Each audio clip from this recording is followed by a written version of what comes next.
Welcome to the Prince Makai channel. I got another crazy story time.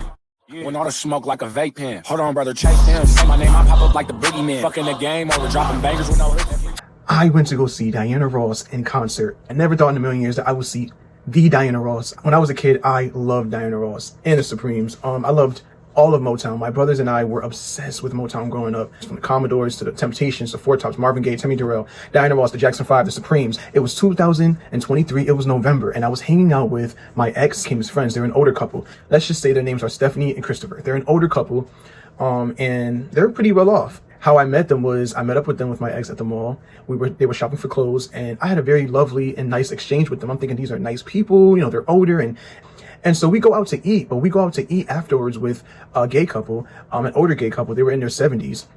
Let's call them Mike and Black. Mike and Black came with us, and Christopher mentioned that Diana Ross would be coming to the MGM Grand in a few weeks, and he wants to get tickets. He wants to go.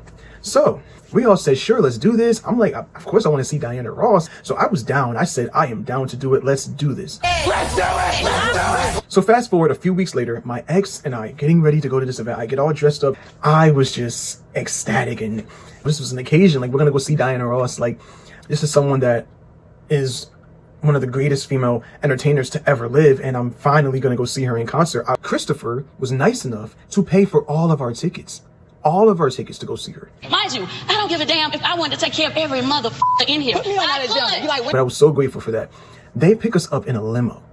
Now, they have another friend of theirs, let's call her Carla. She was there, and another woman, I believe, was there too. I forgot her name. But I remember Carla because Carla was telling us in the limo on our way down, because my ex lives in Annapolis, and we were going all the way down to DC. We were going to go to dinner first in DC, then we were going to go to the MGM Grand. She was telling me how she's good friends with Toni Braxton, and she was like, you guys should come. She's having this event. I think it was this family event that they invited her to, and they said that she can invite friends and stuff to come. And I'm like, what? Like, I'm gonna, like, thank you. Like, I get to meet Toni Braxton too. Like, this is Toni fucking Braxton.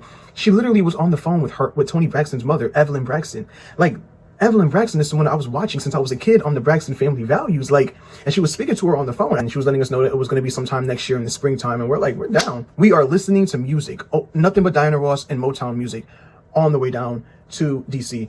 I'm in charge of the playlist, and I was just putting all the music in. Everybody was dancing. Everybody was, you know, getting up, and we had such a great time. I mean, you know, Christopher's wife, Stephanie, was drunk, and she fell a few times, and, you know, oh, busted! You know, she got really drunk. I guess she got herself together before we, you know, got out the car, went out to eat. I'm sipping champagne, like, I'm having a great fucking time. And we get to the restaurant. This is where things went left. My ex peeped that Mike, who has his husband Black next to him, was kind of flirting with me. He had said something like, yeah, I need someone like you. I need a young Black, you know, beautiful man like you. And I was just laughing it off. You know what I'm saying? Like, I'm not going to sit here and take offense to that shit, because I'm like, I'm not tripping. Like, this man's 80 years old. Like, I'm not even going to, like, you know. And so he kind of got a little touchy-feely at times and stuff like that. And my ex peeped it, and he was fuming. Now, we're eating there now. You know what I'm saying? And Christopher is so generous. He gave the waiter like $100 tip. When I tell you, the waiter was fucking like, yo, thank you. Like, that was the best day of his fucking life. I'm getting a little tipsy, you know, off the wine, and maybe I didn't notice my behavior, but I didn't think I was doing anything crazy or wrong. When I got up to go to the bathroom, Mike followed me. I didn't even know he followed me. And so I was in the stall because my ex had already made a little issue while we were going into the restaurant, the fact that I didn't want to take any pictures with him. And I'm like, I really don't want to take any pictures right now. We're all going to eat, you know what I'm saying? So they all saw that he was making a spectacle about it. And he kind of felt like I was rejecting him or trying to show off in front of his friends and act like I didn't want to take a picture with him because everyone else, I guess, were taking pictures. But I'm like, I'm not really in the mood to take a picture. We did end up taking a picture at the end of our dinner, a group photo. But by the time I got up, mind you, I'm already a little drunk. So by the time I got up and I went to the bathroom, and he saw Mike follow me to the bathroom, he didn't get up and go right after us. I'm in the stall because I'm on the phone with my cousin, so she's trying to get me to calm down and not go off on him because I don't want to ruin this night. Like, I'm gonna go see Diana fucking Ross, the boss. You know what I'm saying? So he had said something slick to me. Mike was like, said something about my penis, and I forgot what he said, but it was something like about my penis, and he was like fake washing his hands, and I didn't really pay any mind. I just laughed it off, and I went back out. As I'm going back out, I run into my ex, and he was like, what were you guys doing in there? And I'm like, nothing. So in his mind, you know, Mike and I were doing something in the bathroom. I'm like, Mike is in his 70s. What would I want with Mike? And Are you kidding me, Kim? I'm not being ageist, but it's like, he's not even my type. Like, he has his husband here. Like, you think that of me, that I would be sitting here flirting or doing something in a bathroom of a restaurant, a fancy restaurant with an older man who has his husband here? You really, with you here, you really think that I would do something classless like that and nasty? That lets you know, let me know what you think of me. Real talk. So we were arguing a little bit and, walking back to the table, and I just decided to just ignore him and just drop it. Okay. Just drop it. So he's already in an irritated mood.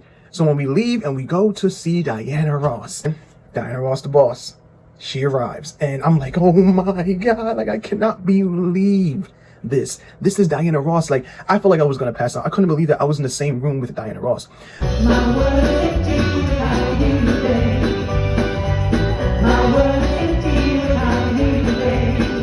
My heart is pumping like, this is it. I feel like Michael Jackson. This is it. This is it. This is it. This is it. And not even like 10 minutes into the performance, I hear, "We love you, Miss Ross, Miss Ross, Miss Ross." And I turn around and I see my friend Tonio. I should have known Tonio was going to be there. He is a Diana Ross fanatic. I look up because he was on the balcony and I was right under the balcony. And I look up and I said, Tonio, I'm trying to get him to see me, right here. And my ex is looking at me and peeping it. My ex is probably like, why is he trying to get this guy's attention? But obviously Tonio was just a friend of mine and I don't really see him that often. So of course I would see him at a Diana Ross concert and he was screaming as loud as he could. And I was just like, kept looking back, just trying to get his attention. And my ex said, why are you looking at him? Why are you trying to get his attention? I'm like, that's my friend Tonio. He just starts flipping out. Watch out. There's no self-control. None. He's just my friend. So of course if I see him, I'm going to try to say hello. My ex was furious. He just kept talking about it and talking about it. And I'm like, you know what? I'm going to ignore you. And that's what I did. I told him to drop it. Drop it now. Whoever that doctor was, I want to see that doctor. Really? Yeah. As we're leaving, Mike and everybody, they're kissing each other and telling each other how much of a good time they had at the concert. Mike tries to kiss me, so I back away. No kiss? No. Oh, okay.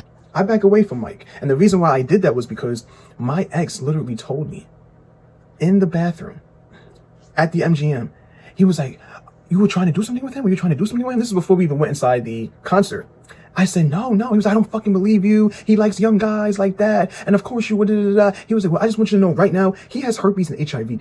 I said, you're lying. He was like, yes, they do. I said, his husband too? He was like, obviously.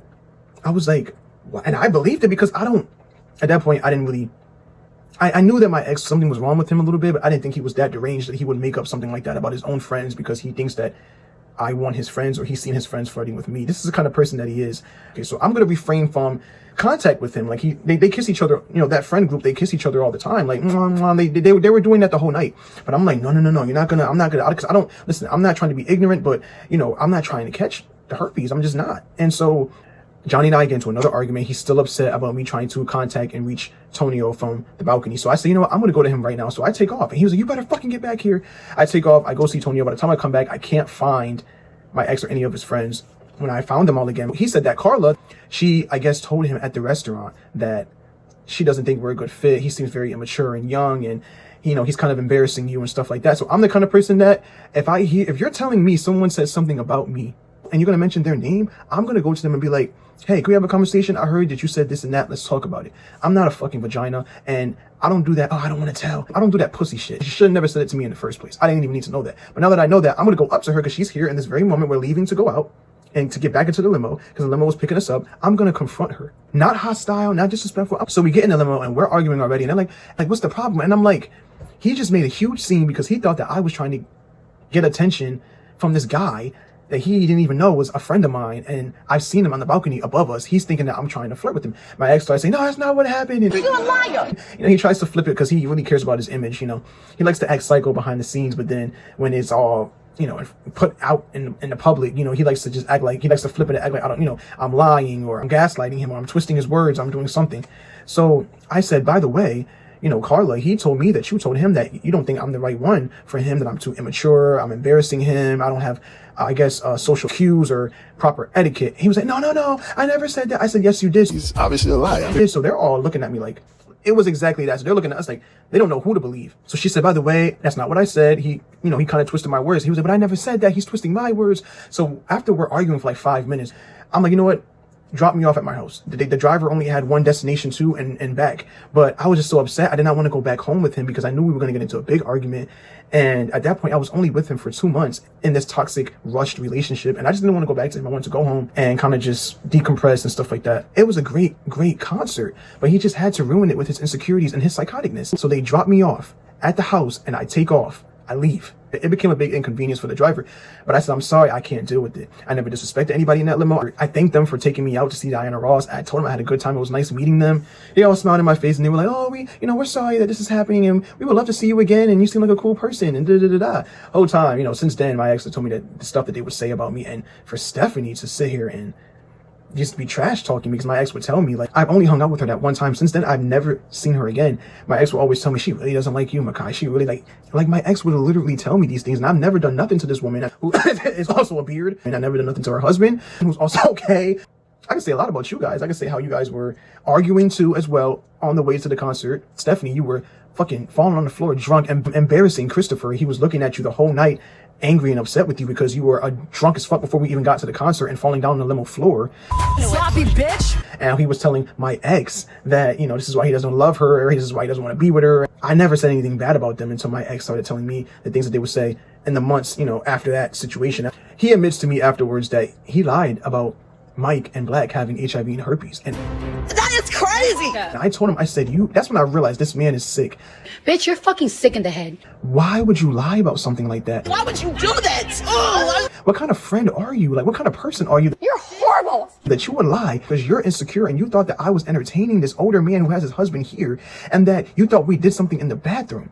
So we were at dinner at this place called Ocean Air in DC. I'm telling him, you need to tell him what you did. I'm not going to do it. No, I'm not going to do it. No, it's going to ruin my reputation. I said, but you did it. I never thought you would go this low and to lie about something like that. But he lies on his friends all the time. He's a pathological liar. He literally walked out the restaurant at first, came back, started crying, made this big scene. You're trying to ruin my life. You're ruining my life. If you're trying to ruin my reputation. I said, well, what you did was wrong. It doesn't matter. They don't have to know this. They don't have to know this. Why are you pressuring me to do this? You know what this can do to my career? I'm like, it's the simple fact that you're not taking accountability that what you did was wrong. And you need to admit what you did to him. Because how can you sit there and smile in this man's face and continue to be around him knowing that you did what you did? And he was like, well, I'm not really even friends with him like that. We don't even hang out and stuff like that. I said, it doesn't matter. You're going to be around him again, most likely, and you should be able to tell him what you did. He didn't want to do that. And at that time, he was 36 years old. But, he's never, to this day, he's never done that. So that is the story about the time that I went to go see Diana Ross. And it was actually ruined, to be honest with you, by my ex being a jealous, insecure, paranoid freak.